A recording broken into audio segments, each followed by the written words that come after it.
गली में आज मामूल से ज़्यादा रश था। मैं अभी यूनिवर्सिटी से पढ़कर वापस आया था। रश को देखकर थोड़ा सा परेशान भी था। तभी मैंने पास खड़े हुए एक शख्स से पूछा कि आज गली में इतना रश क्यों है। तो शख्स मुझे कहने लगा कि पीर साहब का इंतकाल हो गया है। मैं थोड़ा सा हैरान भी हुआ कि अचानक से पीर साहब का इंतकाल कैसे हो सकता है, वो तो बिल्कुल ठीक ठाक थे। फिर मैंने देखा तो लोग उन्हें दफनाने की तैयारी कर रहे थे। पीर साहब शादीशुदा तो ना थे, लेकिन उनकी कोई औलाद भी ना थी जो उनके कफन दफन का बंदोबस्त करती। इसलिए सारे मोहल्ले के लोग जमा होकर ये काम सरंजाम दे रहे थे। मैं भी जल्दी से घर गया और अम्मी ने मुझे खाना ला कर दिया। खाना खाते ही मैंने कपड़े चेंज किए। नहा धोकर मैं भी पीर साहब के आस्थाने पर पहुंच गया। मैं अभी आया था, इसीलिए पीर साहब की मैयत के करीब खड़े शख्स ने मुझे कहा कि आकर चेहरा देख लो। फिर मैं चेहरा देखने की गर्ज से मैयत के पास चला गया। पीर साहब का चेहरा देखने के बाद मैं धक से रह गया, क्योंकि उनका चेहरा इंतहाई काला पड़ चुका था। वो पीर साहब जो कल तक अपने जलाल, शान और शौकत की वजह से मशहूर थे, आज उन्हें देखकर यकीन ही नहीं आ रहा था कि ये वही पीर साहब हैं जो लोगों से नजराने की सूरत में हज़ारों रुपए वसूल किया करते थे, जो अपने छोटे से दम की कीमत भी जब तक ले ना लेते मरीज को दम तक ना करते थे। लोग कहते थे कि इस पीर साहब के किए हुए अमल में ऐसा जादू होता है कि बड़े से बड़े मसले भी चुटकियों में हल हो जाते हैं। ना सिर्फ मुल्क के अंदर बल्कि मुल्क से बाहर भी लोग उनसे नजराने अकीदत पेश करने के लिए आते थे। और सुना था कि काफ़ी लोगों को ये अपने अमल से फैज़याब कर चुके थे। जब लोग इनसे इतने खुश थे तो आखिर मरते वक्त पीर साहब का ऐसा हाल क्यों हुआ था? ऐसा लग रहा था जैसे वो कई सदियों से बीमार रहे हों। उनका चेहरा बिल्कुल गुलाबी, सुर्ख और सफ़ेद रंगत का हुआ करता था। इस चेहरे को देखकर पहचाना नहीं जा रहा था कि ये वो चेहरा है जिसकी दहशत से लोग उनके आस्थाने पर आने के लिए इजाज़तनामा मांगा करते थे। खैर, पीर साहब के दफनाने का टाइम हो गया था। 4 लोगों ने उन्हें कंधा दिया। उनको कंधा देने वाले भी मोहल्ले के लोग शामिल थे, जिनमें मैं भी था। उनको दफनाने के बाद मैं घर आया और नहाकर कपड़े तब्दील कर लिए। चूँकि रात का वक्त होने वाला था, इसीलिए अम्मी ने मुझे कहा कि आकर खाना खा लो। लेकिन मेरा बिल्कुल भी दिल नहीं चाह रहा था खाना खाने को, क्योंकि किसी की मैयत को देखकर वैसे ही इंसान का दिल अजीब सा हो जाता है। उस वक्त मेरे दिल की भी यही कैफियत थी। मैं बिस्तर पर लेट गया। मेरे जहन में अब भी पीर साहब की शक्ल आ रही थी। मुझे हैरत हो रही थी और मैं ये जानना भी चाहता था कि आखिर पीर साहब की ऐसी हालत कैसे हुई। वैसे तो मैं ज़्यादा उनके आस्थाने पर ना जाता था, लेकिन कभी कभार एक आध बार चक्कर लगाने चला ही जाता था।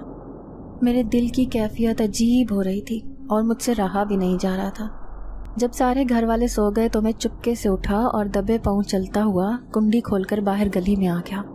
गली में कोई भी ना था। वैसे भी आधी रात गुजर चुकी थी, भला गली में किसको होना था। मेरे कदम न जाने क्यों पीर साहब के आस्थाने की तरफ उठ रहे थे।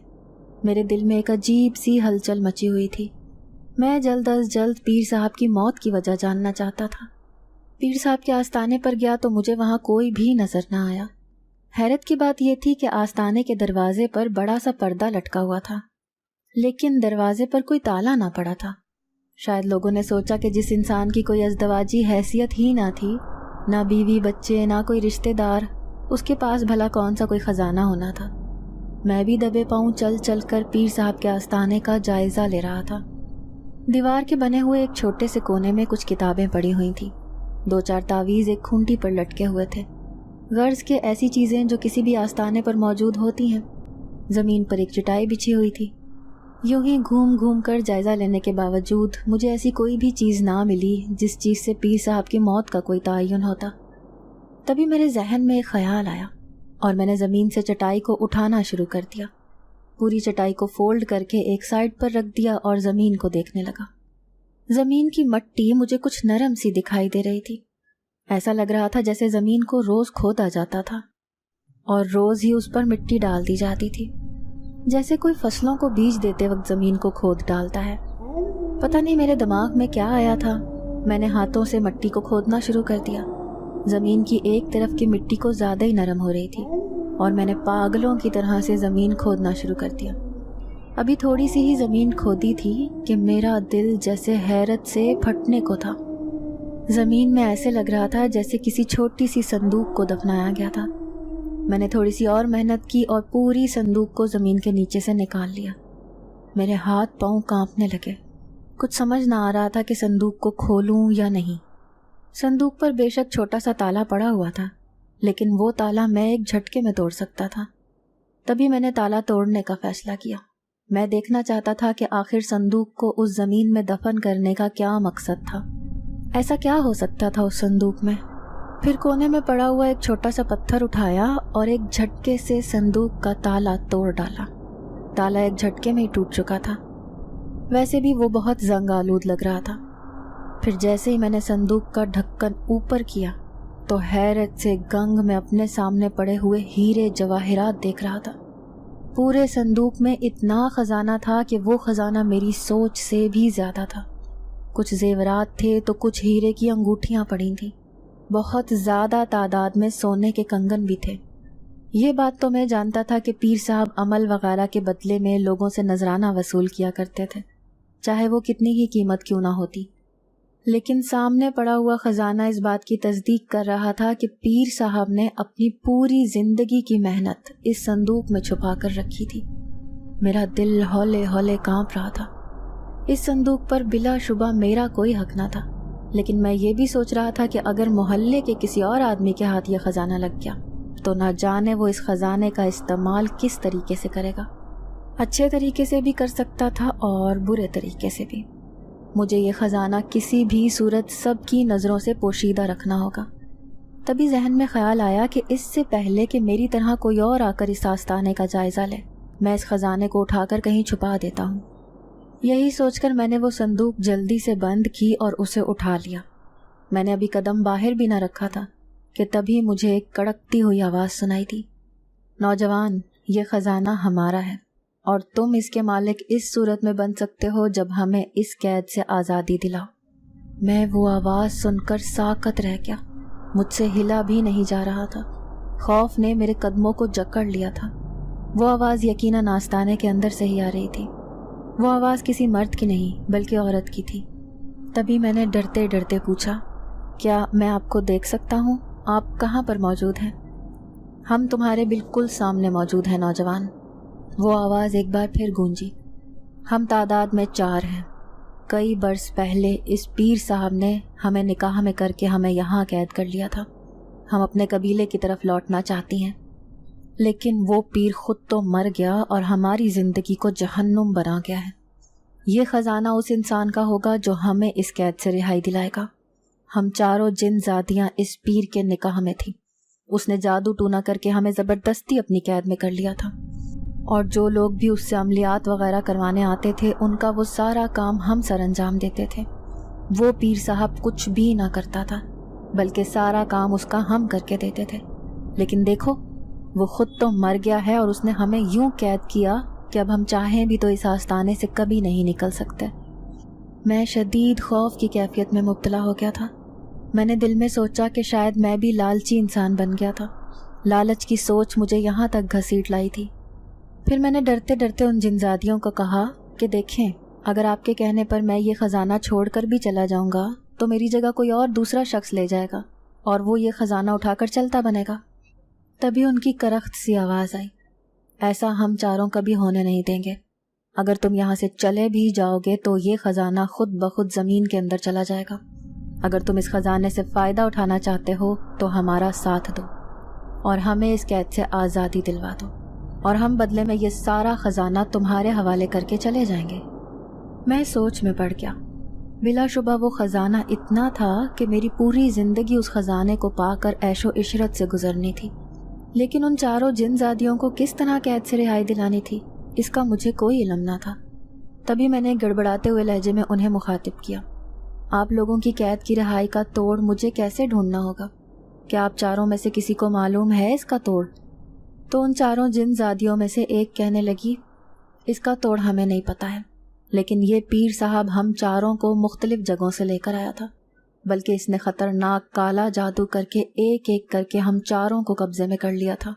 हम चारों तो अपने अपने कबीलों में सुकून की ज़िंदगी गुजार रहे थे, लेकिन हमें नहीं पता था कि ये पीर हाथ धोकर हमारे पीछे पड़ चुका था। फिर जैसे जैसे वो हम चारों को कैद करता रहा, वैसे वैसे अपना निकाह हमसे पढ़ाता गया। यूं हम चारों जिनजादियाँ इसकी बीवी बन गई। ये बात वो दुनिया के सामने जाहिर नहीं करना चाहता था, اسی لیے دنیا کی نظروں سے پوشیدہ تھا کہ وہ اتنے خطرناک عملیات کرتا ہے، اور اس نے 4 جن زادیوں سے نکاح بھی کر رکھا ہے۔ ہم چاروں روز مل کر اس کو بد دعا دیتے تھے۔ ہم یہی کہتے تھے کہ اس پیر سے ہماری جان چھٹ جائے تاکہ ہم بھی اپنے اپنے قبیلے میں واپس جا سکیں۔ میں ان کی بات تسلی سے سن رہا تھا، پھر کہنے لگا کہ میں تم چاروں کو اس قید سے رہائی ضرور دلواؤں گا، لیکن میری ایک شرط ہے، اس خزانے کا دنیا کے کسی انسان کو بھی علم نہیں ہونا چاہیے، ورنہ وہ ہاتھ دھو کر تمہارے پیچھے پڑ جائے گا۔ وہ خزانہ تو حاصل کر لے گا، لیکن ساتھ ہی تمہاری زندگی بھی مزید اجیرن کر دے گا۔ تم لوگ اس قید میں اتنے سالوں سے رہ رہی ہو، اس لیے تھوڑا سا اور صبر کرو، اور میری بات کا یقین کرو، میں تمہیں اس قید سے ضرور رہائی دلواؤں گا۔ جب بھی ان چاروں جن زادیوں کی خوشی بھری آواز آئی، وہ مجھ سے کہہ رہی تھی، نوجوان، اگر تم نے ایسا کر دیا تو اس پورے خزانے کا حقدار صرف تم ٹھہرو گے۔ آج سے یہ خزانہ تمہارا ہوا۔ میں نے بھی ان سے وعدہ کیا۔ پھر میرے دیکھتے ہی دیکھتے وہ خزانہ دوبارہ زمین کے نیچے چلا گیا، اور مٹی بھی اوپر سے برابر ہو گئی، جیسے یہاں پر کچھ تھا ہی نہیں۔ میں حیرت سے سوچتے ہوئے اس آستانے سے باہر نکل آیا۔ صبح کے 4 بجنے والے تھے۔ اب مجھے ان چاروں جن زادیوں کے لیے کچھ کرنا تھا، ساتھ ہی وہ قیمتی خزانہ بھی حاصل کرنا تھا جس خزانے کا علم میرے سوا کسی کو نہیں تھا۔ دوسرے دن میں یونیورسٹی گیا۔ میرا رخ سیدھا یونیورسٹی کی لائبریری کی طرف تھا۔ یار دوست مجھے بلاتے رہ گئے کہ کینٹین چلتے ہیں، وہاں سے کچھ کھا پی کر آتے ہیں، لیکن میں نے انہیں صاف منع کر دیا اور بہانہ کر دیا کہ مجھے ابھی بہت پڑھنا ہے۔ وہ میرا مذاق اڑاتے ہوئے کینٹین کی طرف چلے گئے اور میں سیدھا لائبریری کی طرف آ گیا۔ لائبریری میں کتابوں کے اس حصے کی طرف چلا گیا جہاں پر روحانی عملیات کی کتابیں موجود تھیں۔ میں ایک ایک کتاب کھول کر دیکھ رہا تھا۔ مجھے پورا یقین تھا کہ کوئی نہ کوئی کتاب ایسی ضرور مل جائے گی جس سے مجھے ان جن زادیوں کی قید سے رہائی دلانے میں آسانی ہوگی، لیکن یہ دیکھ کر مجھے شدید مایوسی ہوئی جب مجھے صرف ایسی کتابیں تو مل رہی تھیں جن میں لکھا تھا کہ جنات کو قابو میں کرنے کے لیے وظیفے، لیکن ایسی کوئی کتاب نہیں مل پا رہی تھی جس میں لکھا ہو کہ جنات کو قید سے رہائی دلانے کے وظیفے۔ میں مایوس سا ہو کر لائبریری سے واپس آ گیا۔ میرا اترا ہوا چہرہ دیکھ کر میرے دوست پوچھتے رہ گئے کہ آج تم اتنے ٹینشن میں کیوں نظر آ رہے ہو، لیکن میں نے انہیں ٹال دیا۔ اب مجھے جلد از جلد کچھ کرنا تھا۔ اگر میری طرح کوئی بھی انسان اس آستانے پر چلا جاتا تو لازمی تھا کہ اس انسان کو خزانے کے بارے میں ضرور معلوم ہو جاتا، پھر وہ ایسے عمل کرتا کہ جن زادیوں کو وہ خزانہ چھوڑنا ہی پڑتا۔ تبھی میرے ذہن میں خیال آیا، کیوں نہ مسجد کے امام کے پاس جا کر اس سے تھوڑی معلومات حاصل کی جائیں اس بارے میں۔ یہی سوچ کر میں خوش ہو گیا۔ عصر کی نماز پڑھ کر جب میں نے دیکھا کہ مسجد کے تمام لوگ نماز پڑھ کر چلے گئے ہیں تو میں چپکے سے اٹھ کر امام مسجد کے پاس آ گیا۔ وہ تسبیح پڑھنے میں مگن تھے۔ پھر مجھے اپنے پاس بیٹھا دیکھ کر انہوں نے تسبیح پڑھنا روک دی اور مجھے کہنے لگے کہ نوجوان، کیا ہوا، کوئی کام ہے کیا مجھ سے؟ تب میں نے گڑبڑاتے ہوئے مسجد کے امام سے کہا، امام صاحب، آج میں آپ سے ایک سوال کرنا چاہتا ہوں۔ وہ سوال اس بارے میں ہے کہ آخر انسان جنات کو اپنی قید میں کیوں کرنا چاہتے ہیں؟ کیا یہ ضروری ہے کہ خدا کی بنائی ہوئی کسی مخلوق کو قید کیا جائے؟ میری بات سن کر وہ مسکرا دیے اور مجھے کہنے لگے، بیٹا، بس انسان ہی ہے ایسی مخلوق۔ ہم جس طرح سے جانوروں کو اپنے گھروں میں قید کر لیتے ہیں، بالکل اسی طرح کچھ انسانوں کی ایسی سوچ ہوتی ہے کہ وہ جنات کو بھی اپنی قید میں رکھیں، اور جو کام انسان خود نہیں کر سکتے وہ کام جنات کے ذریعے کروائیں۔ موقع اچھا تھا۔ میں نے سوچا کہ جس سوال کا جواب لینے میں امام صاحب کے پاس آیا ہوں، کیوں نہ فٹافٹ وہ سوال پوچھ لیا جائے۔ تبھی میں ان سے کہنے لگا، امام صاحب، مجھے یہ بتائیں کہ اگر انسان کسی جنات کو قید کر لے اور بعد میں اسے کوئی دوسرا انسان رہائی دلانا چاہتا ہو تو آخر وہ ایسا کیا کرے جس سے اس جنات کو رہائی مل جائے؟ امام صاحب یہ سن کر سوچ میں پڑ گئے اور پھر کہنے لگے، اس بارے میں تو مجھے کوئی زیادہ معلومات نہیں ہے، ہاں لیکن وہ عامل جو بڑے بڑے خطرناک عملیات کرتے ہیں وہ اس بارے میں ضرور جانتے ہوں گے۔ ان کا جواب سن کر مجھے مایوسی ہوئی تھی اور میں مایوسی کی کیفیت میں گرفتار واپس گھر آ گیا۔ کوئی سرا ہاتھ نہ لگ رہا تھا، لیکن مجھے جلد از جلد ان جنزادیوں کے لیے کچھ کرنا تھا۔ اسی سوچ میں میرا پورا دن گزر گیا۔ دوسرے دن میں اسی سوال کے جواب میں چکر میں پھر رہا تھا، لیکن آج بھی مجھے اس کا حل نہ ملا۔ رات کے 11 بج چکے تھے۔ میں ایک ہوٹل پر بیٹھا چائے پی رہا تھا۔ میرے ذہن میں بس یہی سوال گردش کر رہا تھا کہ آخر کروں تو میں کروں کیا؟ اگر میری طرح کسی اور نے بھی پیر صاحب کے آستانے کی تلاشی لے لی تو یقیناً وہ خزانہ اس کے ہاتھ لگ جانا تھا۔ کوئی تدبیر میرے ہاتھ نہ لگ رہی تھی۔ میں سوچ رہا تھا کہ کچھ تو ایسا ہوگا جو جن زادیوں کی آزادی کا توڑ ہوگا۔ آخر پیر صاحب نے ان جن زادیوں کو قید کرنے کے لیے کوئی تو شیطانی عمل کیا ہوگا۔ ان سب کاموں کے پیچھے لگ کر اب میرا پڑھائی میں بھی دل نہیں لگ رہا تھا۔ یونیورسٹی جا کر بھی میں اسی بارے میں سوچتا رہتا تھا۔ میں انہی سوچوں میں مگن تھا کہ تبھی ایک آدمی آیا اور وہ میرے سامنے بیٹھ گیا۔ میں نے اس انجان آدمی کو دیکھا اور پھر منہ دوسری طرف پھیر لیا۔ مجھے حیرت بھی ہو رہی تھی کہ میں اس شخص کو جانتا بھی نہیں اور وہ میرے سامنے آ کر بیٹھ گیا تھا۔ تبھی وہ مجھے دیکھ کر کہنے لگا، آپ کچھ پریشان سے نظر آتے ہیں۔ لیکن میں نے اسے جواب دینا زیادہ مناسب نہ سمجھا اور چائے پی کر وہاں سے اٹھ گیا۔ ابھی تھوڑی ہی دور گیا تھا کہ ہوٹل والا بچہ جو ہوٹل پر کام کرتا تھا وہ میرے پیچھے بھاگتا ہوا آیا اور مجھے رکنے کا اشارہ کرنے لگا۔ میں حیرت سے رک کر اسے دیکھنے لگا کیونکہ چائے کے پیسے تو میں ہوٹل پر دے کر آیا تھا۔ وہ بچہ میرے قریب آیا تو اس کے ہاتھ میں ایک کاغذ دبا ہوا تھا۔ اس نے وہ کاغذ مجھے دیا اور کہنے لگا کہ یہ کاغذ ایک آدمی نے آپ کے لیے دیا ہے۔ میں وہ کاغذ دیکھ کر حیران رہ گیا۔ پھر اس بچے سے وہ کاغذ تھام لیا۔ کس شخص نے مجھے یہ کاغذ دیا تھا؟ پھر اچانک سے میرے ذہن میں جھماکا ہوا۔ مجھے چائے کی ٹیبل پر اپنے سامنے بیٹھا ہوا شخص یاد آیا۔ سڑک پر اندھیرا تھا، مجھے وہ کاغذ گھر جا کر پڑھنا تھا۔ میں تیز تیز قدموں سے چلتا ہوا گھر پہنچ گیا اور کمرے میں جا کر وہ کاغذ پڑھنے لگا۔ اس کاغذ کی تحریر کچھ اس طرح تھی: میرے دوست، جس کام میں تم لگے ہوئے ہو اس کام میں میں تمہارا ساتھ دینا چاہتا ہوں۔ یوں سمجھ لو کہ اپنی محبت کی خاطر میں تمہاری ہر ممکن مدد کرنا چاہتا ہوں۔ میں جانتا ہوں کہ تم ایک کام کرنا چاہتے ہو۔ وہ خاص کام میرے لیے بھی بہت خاص ہے، کیونکہ اگر تم نے وہ کام کر لیا تو دو محبت کرنے والے آپس میں مل جائیں گے۔ فقط تمہارا خیر خواہ۔ اس کاغذ کی تحریر پڑھ کر میں شدید حیرت سے دوچار تھا۔ مجھے کچھ سمجھ نہیں آ رہی تھی کہ وہ انجان شخص کون تھا اور مجھ سے کیسے واقف تھا۔ کیا واقعی وہ یہ جانتا تھا کہ میں اس وقت کس مشن پر لگا ہوا ہوں اور یہ کام میرے لیے کتنا ضروری ہے؟ دوسرے دن میں بے قراری سے پھر رات کے وقت اسی ہوٹل پر پہنچ گیا۔ میں شدت سے اس شخص کا انتظار کر رہا تھا، لیکن آج وہ مجھ سے ملنے نہ آیا۔ میں کافی دیر تک بیٹھ کر انتظار کرتا رہا، لیکن آج شاید اس شخص نے نہ آنا تھا۔ میں مایوس ہو کر واپس آیا اور کمرے میں آ کر سو گیا۔ دوسرے دن یونیورسٹی مجھے لازمی جانا تھا۔ یونیورسٹی میں پورا دن مصروف رہنے کے بعد میں یونیورسٹی کی بس کا انتظار کر رہا تھا، جب ایک چھوٹا سا بچہ آیا اور مجھے کاغذ پکڑا کر چلا گیا۔ میرا دل دھک دھک کرنے لگا۔ یقیناً یہ خط اسی شخص کی جانب سے تھا۔ مجھے پورا یقین تھا کہ وہ شخص میری مدد ضرور کرنا چاہتا ہے۔ یونیورسٹی کی بس بھی آ گئی تھی۔ دل تو چاہ رہا تھا کہ اس کاغذ کو یہیں کھول کر پڑھ لوں، لیکن یہ بھی ڈر تھا کہ ساتھ بیٹھے ہوئے لڑکے کی نظر اس خط پر نہ پڑ جائے، تو اس لیے وہ خط چھپا کر جیب میں رکھ لیا۔ جیسے ہی گھر پہنچا تو امی مجھے کھانے پر بلاتی رہ گئیں۔ میں انہیں بھوک نہیں ہے کہہ کر اپنے کمرے میں گھس گیا۔ کمرے میں جاتے ہی میں نے خط کو کھولا، اسے پڑھنا شروع کر دیا۔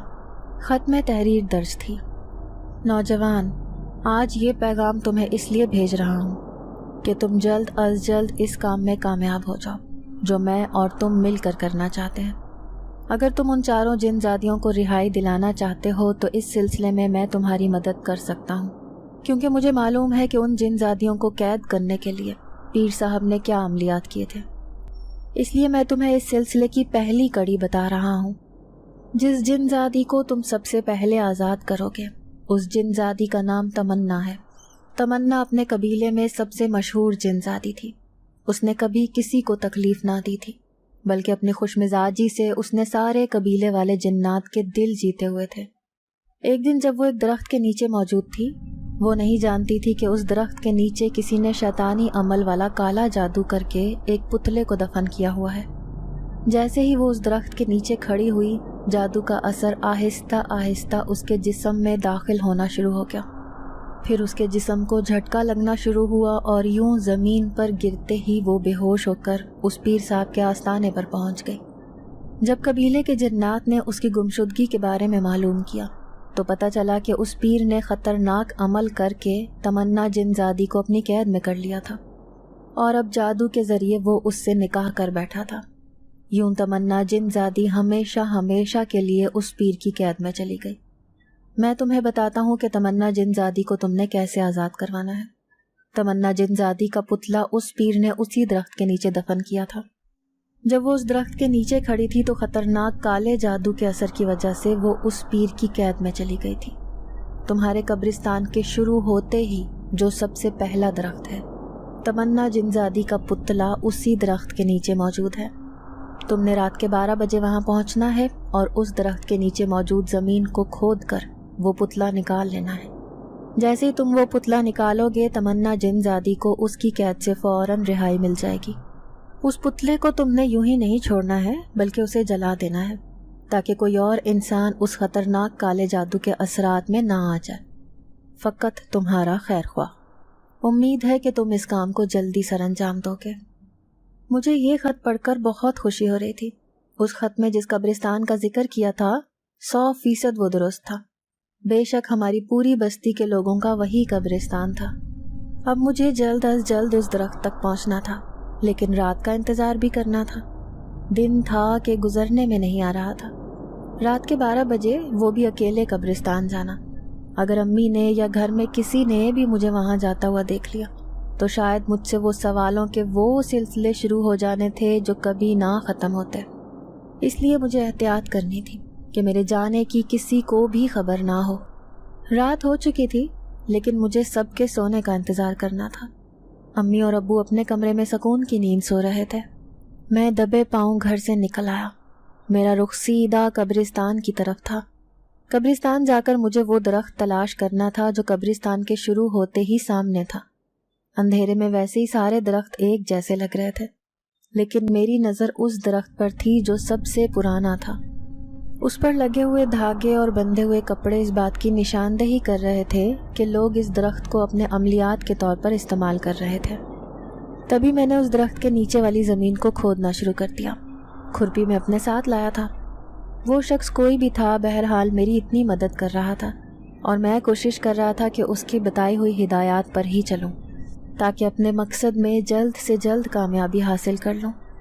काफ़ी देर तक ज़मीन खोदने के बाद आखिरकार मेरी मेहनत रंग लाई। काले रंग से बना हुआ कपड़े का वो पुतला मुझे मिल गया था।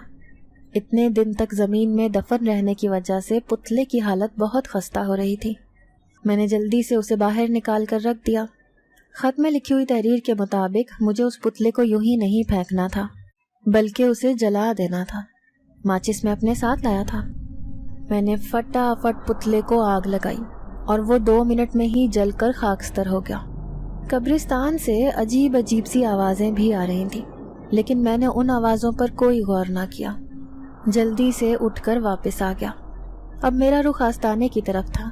मैं जानना चाहता था कि क्या वाकई में किसी जिनज़ादी को आज़ादी मिली थी या ये सिर्फ एक झूठ पर मबनी खत था। मैं जैसे ही आस्ताने में पहुंचा तो मुझे एक नस्वानी आवाज़ सुनाई दी जो मुझे कह रही थी कि नौजवान, तुमने इतना अच्छा काम किया है। तुमने हमारी साथी जिनज़ादी तमन्ना को आज़ादी दिला दी है। अब हम तीनों को भी उम्मीद है कि तुम ऐसे ही हमें भी आज़ादी दिलाओगे। मैं ये बात सुनकर बहुत खुश हो गया। आखिर मैंने एक जिनज़ादी को आज़ादी दिला दी थी, लेकिन मुझे अभी बहुत काम करना था। अब मैं घर वापस आ गया और घर आते ही थकन से सो गया। चूँकि मैं बहुत ज़्यादा थका हुआ था, इसीलिए दूसरे दिन यूनिवर्सिटी ना जा सका। एक बार फिर मुझे उस शख्स के ख़त का शिद्दत से इंतज़ार था। मुझे यकीन था कि वो शख्स एक बार फिर मेरी मदद ज़रूर करेगा। तभी मैं एक दिन उसी होटल पर बैठा हुआ चाय पी रहा था जब कोई शख्स चुपके से मेरी टेबल पर एक ख़त रख कर चला गया। मैं अपने ध्यान में मगन था। ख़त रखने वाले शख्स को देख ना सका, लेकिन जब उठकर जाने लगा तो मेरी नज़र ख़त पर पड़ चुकी थी। यानी कि अब दूसरी जिनज़ादी को आज़ादी दिलाने का टाइम आ गया था। ख़त मैंने उठाकर अपनी जेब में रख लिया। फिर घर आकर ख़त को पढ़ने लगा, जिसकी तहरीर यूं थी: वाह नौजवान, तुमने तो कमाल कर दिया। बेशक तुम एक जिनज़ादी को आज़ादी दिलाकर अच्छा काम किया है, लेकिन अभी तुम्हारा काम अधूरा है। अब टाइम आ गया है कि जिनज़ादी नोशी को आज़ादी दिलाई जाए। जिनज़ादी नोशी जिस कबीले से आई थी, उस कबीले के जिन्नात आज भी उसे याद करके रोते हैं, क्योंकि जिनज़ादी नोशी सबकी मदद करने वाली, सबके काम आने वाली जिनज़ादी थी। वो किसी को भी तकलीफ में ना देख सकती थी। एक दिन जब वो किसी बूढ़े जिन्नात की मदद करने की गर्ज से जंगल में चली गई। बूढ़े जिन्नात को कुछ तकलीफ थी। वो तकलीफ उसकी उस बूटी से जानी थी जो जंगल के एक पौधे पर लगी हुई थी। लेकिन बुरा हो जिनजादी नौशी की किस्मत का। जब वो जंगल में गई तो उस जंगल के पौधे पर एक काले रंग का पुतला उसी का बनाकर लटकाया हुआ था। जैसे ही वो पुतले के नजदीक गई, पुतले पर काले जादू के असरात थे, जिनजादी पर बुरी तरह से हावी हो चुके थे।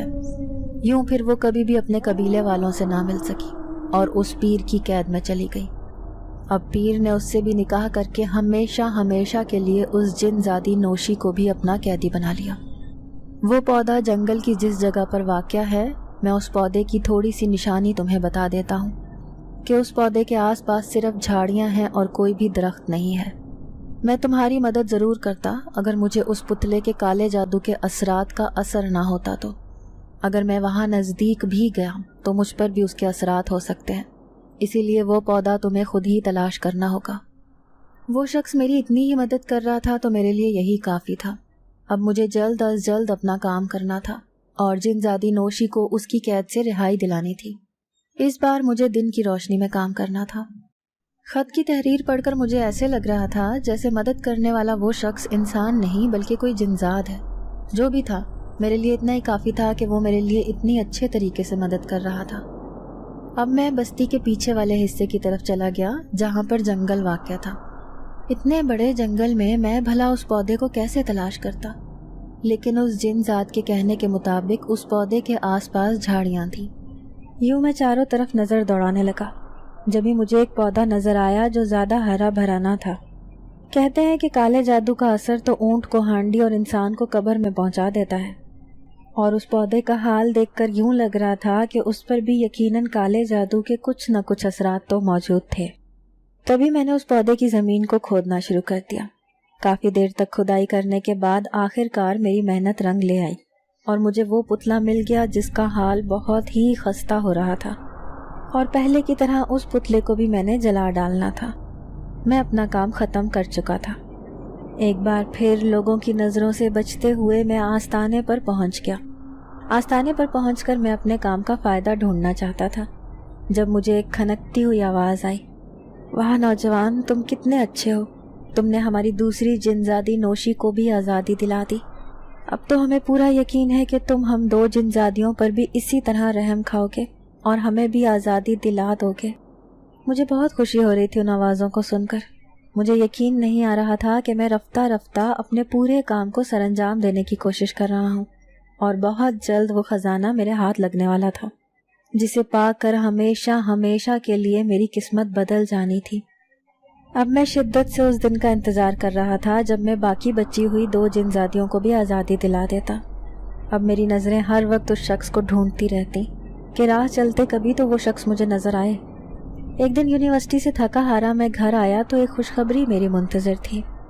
मैं जैसे ही खाने की टेबल पर बैठा तो अम्मी ने मुझे बताया कि कोई शख्स आया था बाहर और मुझे एक लिफाफा दे गया है तुम्हारे नाम पर। खाना खाते खाते मुझे एकदम खांसी लग गई। अम्मी ने मुझे गौर से देखा और बोली, आराम से, क्या ये इतना ज़रूरी ख़त है कि तुम इसे देखकर इतने उतावले हो रहे हो? मैं जल्दी जल्दी खाना ख़त्म किया और उस ख़त को अम्मी से लेकर कमरे में चला गया। ख़त की तहरीर यूँ थी, नौजवान, तुम जैसे जैसे काम कर रहे हो वैसे वैसे मुझे खुशी हो रही है। अब बारी है जिनजादी रोशनी की। जिनजादी रोशनी की किस्मत शुरू ही से ख़राब रही है। उसे पहले किसी शैतानी जन्नात ने कैद किया हुआ था। बड़ी मुश्किल से वो उस शैतानी जन्नात से अपनी जान बचाकर भागी थी और अपने माँ बाप से आ मिली थी, लेकिन उसकी किस्मत में आज़ादी ना लिखी थी। जब ही एक दिन वो अपने घर के करीब बने हुए कुएं पर खेल रही थी तो अचानक उसका पैर फिसला और वो उस कुएं में जाकर गिरी। कुएं में पहले ही उस पीर ने काला पुतला बनाकर फेंका हुआ था। उस काले पुतले के फेंकने का मकसद यही था कि किसी जिनजादी को कैद कर लिया जाए। जिनजादी रोशनी की किस्मत बुरी थी कि वही उस पुतले के पास पहुंच गई। यूं वो हमेशा हमेशा के लिए कैद होकर पीर के निकाह में चली गई। अब तुम्हें उस कुएं को तलाश करना है। ये कुआं बहुत पुराना है, हो सकता है तुम्हें ये जल्द ना मिले, लेकिन तुम्हें कोशिश करनी है कि उस कुएं को जल्द से जल्द तलाश करके तुम उस कुएं तक रिसाई हासिल कर लो।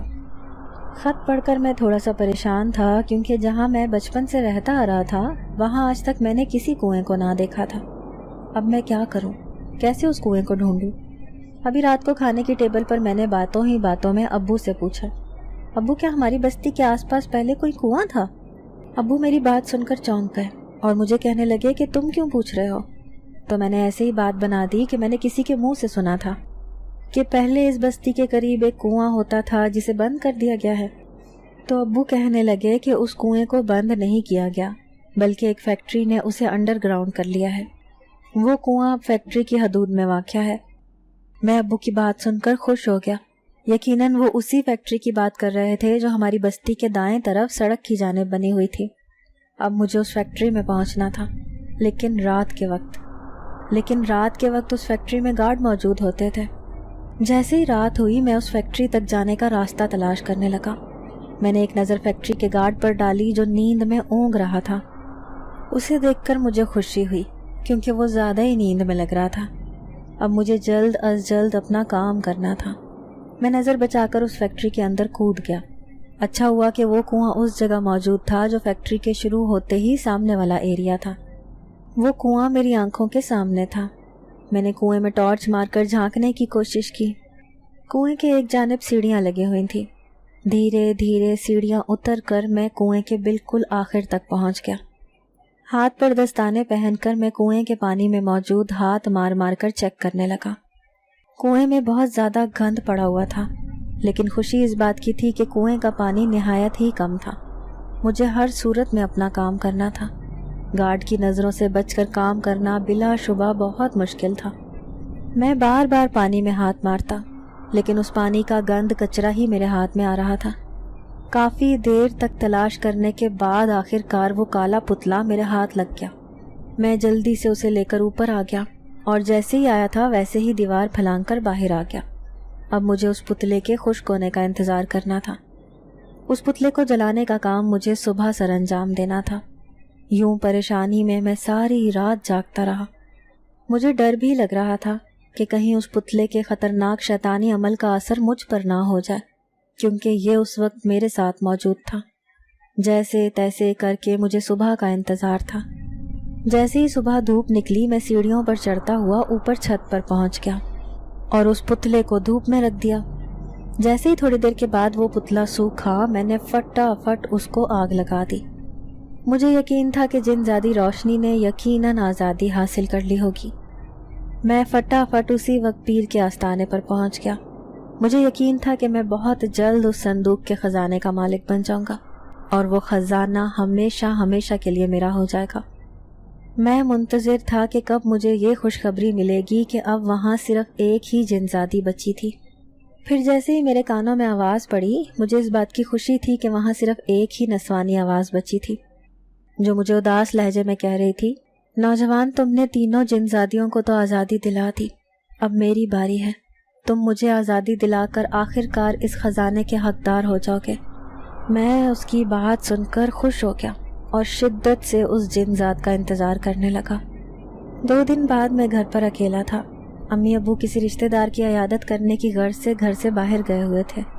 میں سیڑھیاں چڑھتا ہوا اوپر چلا گیا۔ چھت کی منڈیر سے تانکا جھانکی کر رہا تھا کہ جب مجھے اپنے پیچھے ایک مردانہ آواز سنائی دی، نوجوان کیا حال ہے تمہارا؟ میں نے جیسے ہی پیچھے پلٹ کر دیکھا میں یہ دیکھ کر حیران رہ گیا کہ وہی شخص جو مجھے اس دن ہوٹل میں ملا تھا وہ میرے پیچھے کھڑا ہوا تھا۔ اس سے پہلے کہ میں اسے کچھ کہتا وہ مجھے کہنے لگا، نوجوان تم بھی کہہ رہے ہوگے کہ آخر میں نے تمہاری اتنی مدد کیوں کی ہے؟ میں نے تمہاری اتنی مدد اس لیے کی ہے کیونکہ میں اپنی محبت کو اتنے سالوں بعد پانا چاہتا ہوں۔ اس پیر کے آستانے پر جو سب سے آخری والی جنزادی بچی ہے، اس جنزادی کا نام جنزادی سنوبر ہے۔ وہ میری شدید اور آخری خواہش ہے۔ اس کے بنا میں سالوں سے جنگلوں میں بھٹکتا پھر رہا تھا، لیکن جب وہ پیر مر گیا تو مجھے ایک آس، ایک امید نظر آئی اپنی محبت کو پانے کے لیے۔ اس محبت کو پانے کے لیے میں نے سالوں انتظار کیا ہے، اور جب میں نے تمہیں دیکھا کہ ان جنزادیوں کی فریاد کی وجہ سے تم اپنے سچے من سے یہ چاہ رہے تھے کہ جنزادیوں کو قید سے رہائی مل جائے، مجھے تمہارے جذبات کو دیکھ کر بہت خوشی ہوئی और मैंने सोचा कि तुम अकेले कभी भी ये काम सर अंजाम ना दे सकोगे। यूँ मैं बहाने से तुमसे मिला और तुम्हारे नेक इरादे देखकर मैं तुम्हारी मदद करने लगा। अगर मैं चाहता तो सिर्फ अपनी मोहब्बत को ही हासिल कर लेता, लेकिन मुझे ये बहुत गलत लगा कि बाकी बेचारी 3 जिनजादियों को छोड़कर मैं अपनी मोहब्बत को पहले पालूं। इसलिए पहले मैंने उन 3 जिनजादियों को कैद से रिहाई दिलवाने में तुम्हारी मदद की और सबसे आखिर में अपनी मोहब्बत को पाने की कोशिश की। जिनजादी सनूबर और मैं एक दूसरे से बेपनाह प्यार करते थे। हमारी ज़िंदगी हम दोनों से ही शुरू होकर हम दोनों पर ही ख़त्म होती थी। हम दोनों हमेशा हमेशा के लिए अपनी ज़िंदगी साथ गुजारना चाहते थे। ऐसा कोई दिन ना होता जब हम एक दूसरे से मिले बगैर गुजार देते। मैं उसके बिना 1 मिनट भी नहीं रह सकता था। जिनजादी सनूबर गुस्से की बहुत तेज़ थी, लेकिन मेरा मिजाज बहुत ठंडा था। वो अक्सर मुझसे लड़ाई कर लेती थी इतनी छोटी छोटी सी बातों पर, लेकिन फिर भी मैं उसे जान से भी ज़्यादा चाहता था। यूँ तो हमारी अक्सर ही लड़ाई होती रहती थी, लेकिन एक दिन ऐसी लड़ाई हुई कि उस लड़ाई में हमेशा हमेशा के लिए जुदा हो गए। शायद हमारी किस्मत ख़राब थी, इसीलिए बुरा हो हमारी किस्मत का जब एक दिन किसी बात पर हम दोनों की लड़ाई हो गई और जिनजादी सनूबर मुझसे नाराज़ होकर एक झोंपड़ी में छुप गई। उस झोंपड़ी में एक नहीं बल्कि बहुत सारी तादाद में कई खतरनाक काले रंग के पुतले दफनाए गए थे, जो यकीनन उस पीर की कारस्तानी थी। उस काले शैतानी जादू के असरात की जद में जिनजादी सनूबर आ गई और मुझसे हमेशा हमेशा के लिए जुदा हो गई। उस पीर ने उससे भी निकाह पढ़ाकर हमेशा हमेशा के लिए अपने कब्जे में कर लिया। लोगों के सामने तो वो पीर बड़ा नेक और परहेजगार था, लेकिन दर हकीकत बात यह थी कि वो कोई भी काम खुद से ना करता था, बल्कि हर काम में मदद लेने के लिए उसने कई जिन्नात को अपने कब्जे में कर रखा था। वो जिन्नात के ज़रिए लोगों के काम कर देता और बदले में लोगों से खूब सोना चांदी हीरे बटोर लेता। लेकिन इंसान इस बात से बेखबर थे कि अपने जादू के असरात से वो सारे काम उन 4 जिनजादियों के ज़रिए सरअंजाम देता था। उन 4 को उसने अपनी ग़ुलामी में जकड़ा हुआ था, लेकिन तुमने एक एक करके उस पीर के मरने के बाद उन तीनों को आज़ादी दिला दी। अब मेरी मोहब्बत की तकमील बाकी है और मुझे यकीन है कि तुम मेरी जिनजादी सनूबर को भी आज़ादी दिला कर रहोगे। जिनजादी सनूबर का काला पुतला उसी आस्ताने की ज़मीन के नीचे दफन है, इसीलिए मैंने सबसे आखिर में जिनजादी सनूबर को आज़ादी देने का राज बताया है। जाओ आस्ताने की ज़मीन खोदकर जिनजादी सनूबर के पुतले के साथ उस ख़जाने को भी निकाल लेना जो सिर्फ तुम्हारा हक है। लेकिन एक बात याद रखना, उस ख़जाने का इस्तेमाल इस तरह करना कि लोगों को उससे कोई तकलीफ़ ना हो। ये कहने के साथ ही वो जिनजाद मेरी नज़रों के सामने से गायब हो गया, लेकिन मुझे आखिरी राज बता कर चला गया था। मुझे उस रात ही ये काम सरअंजाम देना था, क्योंकि अगर कल अम्मी अब्बू को पता चल जाता तो मेरा काम अधूरा रह जाता। यही सोचकर मैंने दरवाजे को ताला लगाया और उस आस्ताने की तरफ कदम बढ़ा दिए। हस्बे साबिक गली में बिल्कुल सन्नाटा था। उस आस्ताने की हर चीज़ पर गर्द जम चुकी थी। मैंने ज़मीन को चारों तरफ से खोदना शुरू कर दिया। पूरी ज़मीन को खोदना आसान ना था, बल्कि उसमें बहुत मेहनत दरकार थी। तकरीबन 2 घंटे की लगातार खुदाई के बाद मैं बुरी तरह से थक चुका था। थोड़ा सा और खोदना शुरू कर दिया। आखिरकार मेरी मेहनत रंग ले आई। उस ज़मीन के नीचे से एक नहीं बल्कि बहुत सारे काले रंग के पुतले दफन किए हुए थे। साथ ही वो छोटा सा संदूक भी ज़मीन के नीचे से निकल आया था। उसे देखकर मेरी खुशी की कोई इंतहा न रही। तभी जिनजादी सनूबर की आवाज़ मेरे कानों से टकराई। नौजवान, जल्दी करो, तुम्हारे पास वक्त बहुत कम है। इस खजाने की खुशी तो तुम बाद में भी पा सकते हो, लेकिन मेरी खुशी का ख्याल करो। तुम खुश बाद में होना, पहले तुम इस पुतले को जल्दी से जला डालो ताकि मुझे आज़ादी मिल जाए। मैं जिनजादी सनूबर की बात सुनकर बेख्तियार मुस्कुरा दिया। अपनी खुशी में मैं ये भूल चुका था कि अभी मुझे उन सारे पुतलों को जलाना भी था। जैसे ही मैंने सारे पुतले इकट्ठे करके आग जलाई तो एक तूफान सा, एक शोर सा मच गया। तेज तेज हवाएं हर तरफ चलने लगी। मेरी आंखों में मिट्टी भर चुकी थी। यकीनन ये उस पीर के काले करतूतों का नतीजा था।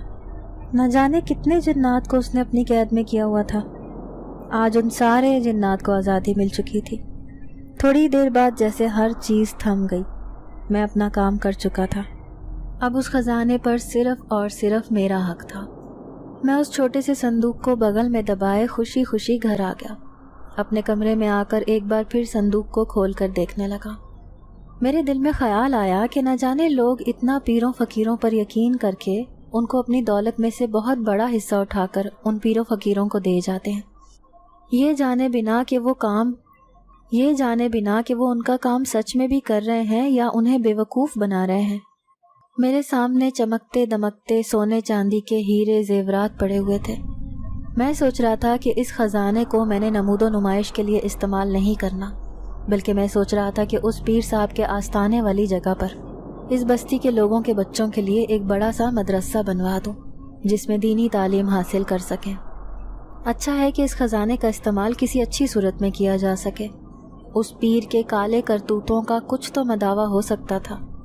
پھر میرے ذہن میں خیال آیا کہ جب صبح ہوگی اور لوگ اس پیر کے آستانے کا حال دیکھیں گے تو یقیناً ان کے ذہن میں یہ ضرور آئے گا کہ اس بستی کے کسی شخص نے زمین کھود کر کوئی چیز تو نکالی ہے۔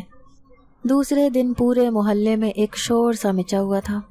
سارے لوگ یہ باتیں کر رہے تھے کہ پیر صاحب کے آستانے پر چوری ہوئی ہے، کیونکہ وہاں کی زمین پوری کھدی ہوئی ہے۔ میں انجان بنا ان سب لوگوں کے درمیان کھڑا تھا۔ تبھی اپنے پاس کھڑے ہوئے ایک شخص سے پوچھنے لگا کہ اتنا شور کس بات کا ہے؟ تو وہ شخص مجھے کہنے لگا کہ پیر صاحب کے آستانے پر کسی نے آگ لگائی ہے اور پورے آستانے کو تباہ و برباد کر کے رکھ دیا ہے۔ پتہ نہیں وہ کون شخص ہے جس نے راتوں رات یہ پورا کام کیا ہے اور کسی کو کانوں کان خبر بھی نہیں ہوئی۔ میں اس کے پاس خاموش کھڑا اس کی باتیں سن رہا تھا۔ مجھے دل ہی دل میں ہنسی بھی آ رہی تھی کہ چور ان سب کے بیچ میں کھڑا تھا، لیکن اس بات کا علم ان لوگوں کو کبھی بھی نہیں لگنا تھا۔ اس پیر کی اصلیت کو صرف میں جانتا تھا، لیکن چونکہ وہ مر چکا تھا تو اس لیے میں اس پیر کے بارے میں کوئی غلط بات نہیں کرنا چاہتا تھا، کیونکہ مرنے کے بعد کسی کی برائی کرنا اسلام میں جائز نہیں ہے۔